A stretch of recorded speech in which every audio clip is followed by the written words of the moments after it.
na lang po ako ng pag-aaral. Hanap na lang po ako ng trabaho para matulungan ko po kayo ni na Kuya Rambo at Ate Rain sa paghanap ng pera. Hindi, anak. Walang titigil sa inyo. Sa inyo ni Ate Rain sa pag-aaral. Kung gising ang tatay niyo, hindi yung papayag.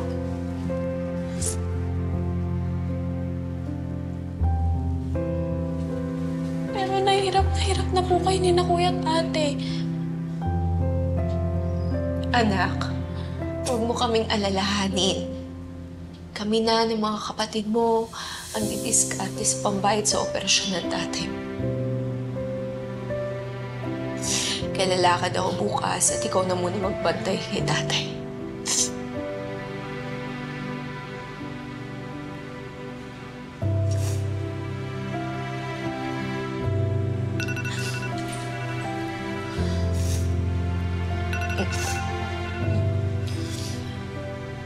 Kumusta kayo dyan?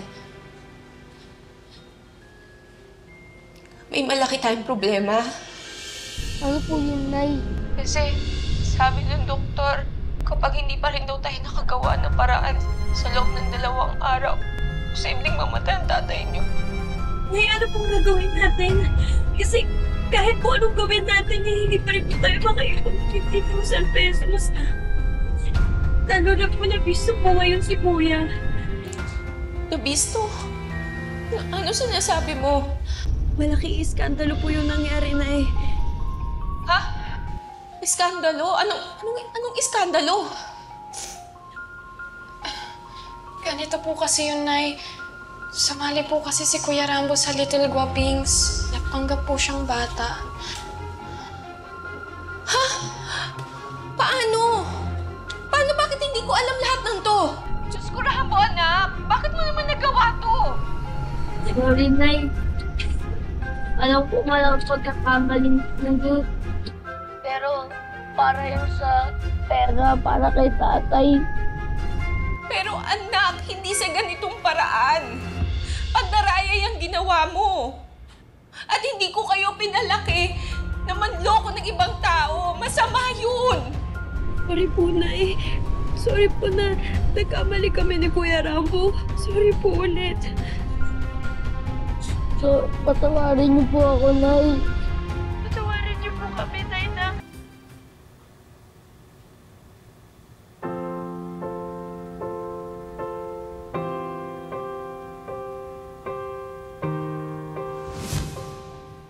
Andito lang ang lolo.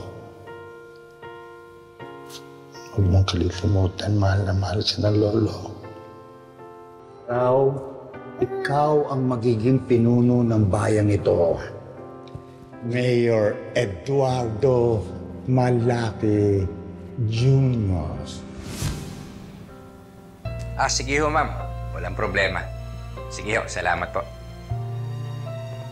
Sir, that was Congresswoman Valdieso asking if you have already reconsidered running for public office.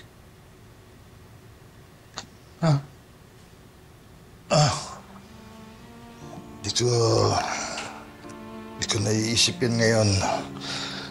Pero ang madalas ko naiisip, kanino ko ipapasa yung legacy ko. Ang pangalan ko, yung magandang reputasyon ko sa politika na halos buong buhay kong trinabaho.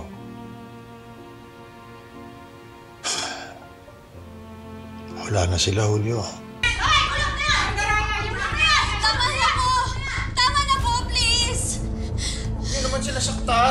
Kapitana, dapat ideklara mo ng persona ng grata yung mga yan.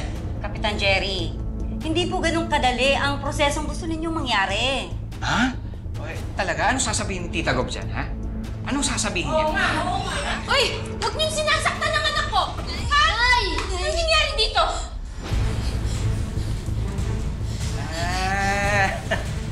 Ikaw pala yung nanay na mamandurugas na yan. Sabihin mo nga sa akin, anong klaseng nanay ka? Hindi mo man na ba sila pinangaralan? Huwag niyong iniinsulto nanay namin. Huwag niyo po siyang idamay sa mga atraso namin sa inyo. Ay, hindi. Damay-damay na to. Kasi kung naging mabuting nanay ka sa kanila, Eh di sana hindi sila lumaki mandurugas, di ba? Di ba? Kap, ako na ang nakikiusap sa inyo. Patawarin niyo na yung mga anak ko. Ano ka? Sinuswerte? Hindi. Kailangan pagbayaran nila yung ginawa nilang panloloko. Lalo na yung batang gurang na yan, sasampahan ko yan ng kaso. Oo, Kap.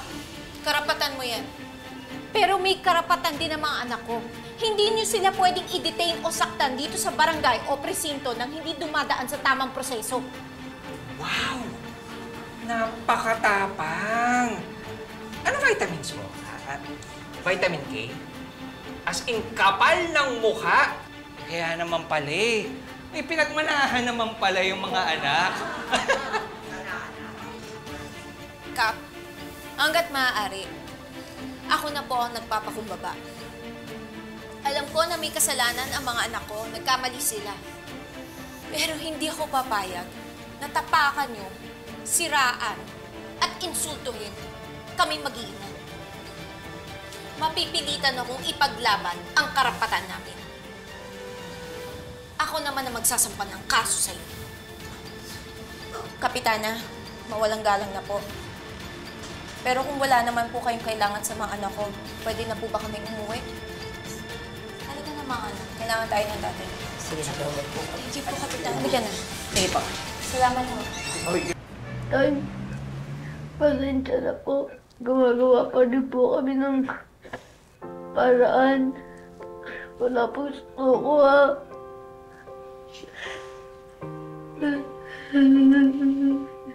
Tutulungan po namin to, Tay. Basta kapit ka lang po, ha. Kailangan mo po lumaban para sa amin. Mahal na mahal ka po namin, Tay.